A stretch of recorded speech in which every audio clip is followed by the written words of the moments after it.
Hi there, it's Jen from modernmedicinelady.com and the Empathic Woman System, and the word of the day is history. And I have been kind of pulled out of center because I just spent a little bit too much time aware of social media and watching television and just getting exposed to a lot of news and particularly a lot of fear mongering and negativity and projection.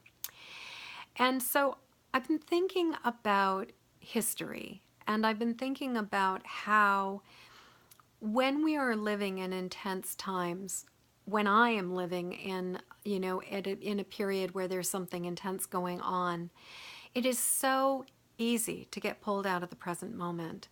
It is so easy to either get pulled back into the pain and the wounds of the past, as well as to get yanked forward into a potential future. And particularly when fear is driving that bus, when fear is the part of me that is saying, oh my God, this is a possibility. And one of the things that I've certainly noticed is that there's a fair amount of prediction and projection going on about what our current U.S. administration represents and what the future holds as a result of that. And there's a bit of dystopian projection going on. And I was thinking about that saying, those who forget history are destined to repeat it. And I was thinking, on one hand, absolutely, if we can't learn from our past, if we can't learn from our mistakes, we will often have to do it over again to learn from them, if not do them simply because of our own ignorance. But I also wonder, how often do we repeat history when we are so attached to a challenging experience, a traumatic experience, a difficult thing in the past, that we expect something to do the same thing in the future? And at what point does our awareness of the past almost become like a playbook for what we anticipate and prepare for and look for evidence of in the present? And then at what point does our basically seeking it become a self-fulfilling prophecy? So what I know for myself is that while it feels really important not to go into denial and not to go into a place of just hiding or shutting down or pretending that things aren't going on, I also know that what is so incredibly important for me is to really, really stay in this moment here and now, and to not get so completely drawn into interpreting history so that I can predict the future, or in being so caught up in that prediction of the future that I am contributing to a vision of something that I don't even necessarily want to see happen. Because I sincerely believe that when we remain open to the possibility of alternative ways of going about something, that when we remain open to the possibility that there are solutions that can happen that may not have even occurred to us, that it is so much more hopeful and miraculous than looking at history and deciding that because this happened in the past, this will inevitably also happen in the future.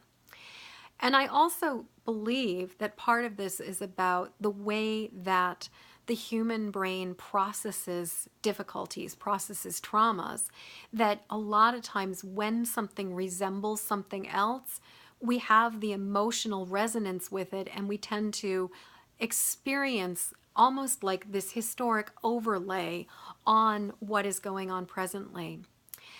So what I know for myself is that right now it is so incredibly important to be here, to be in this moment, and to not dive backwards into the despair and the wounds and the pain of the past, I mean, yes, to honor it, and yes, to do what I can to bring love and compassion and healing to it. So I'm not saying stuff it under the rug, but I'm also saying not dwelling in it in a way that just really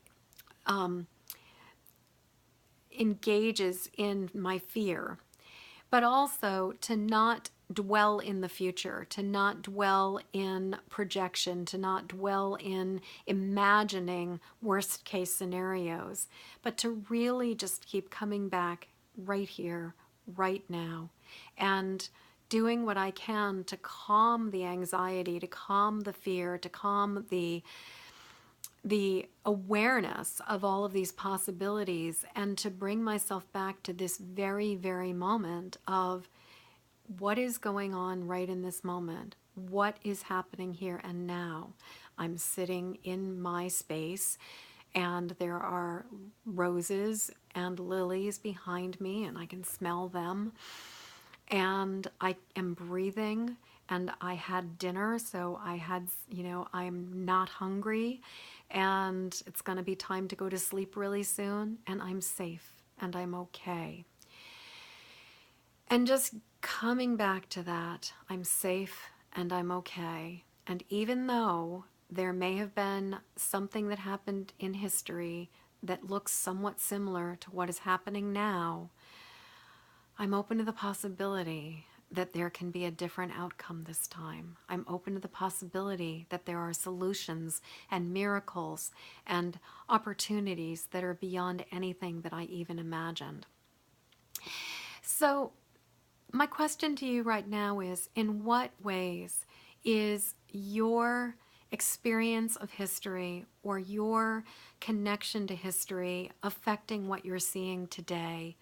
In what ways is your awareness of past events influencing how you are interpreting this time here and now? And as well as what you're imagining could potentially be our future. And what works for you to come back here? What works for you to come back into this moment? What is the best way for you to release and let go of the past, and also to let go of the future, so that you can really be here now? So, I'd love to hear what you have to say, and I also really invite you to join me in being here right now. Just put your hand on your chest and take in a deep breath. And just, if you're not in this moment, if you're in the history or in the future, just come back. So, until next word of the day, I am wishing you peace and ease, and to just be here now. And in the meantime, please subscribe to my YouTube channel, Jennifer Moore, Modern Medicine Lady, and please pass this message along to other people who would find this helpful. Thank you so much, and I'll see you later. Peace.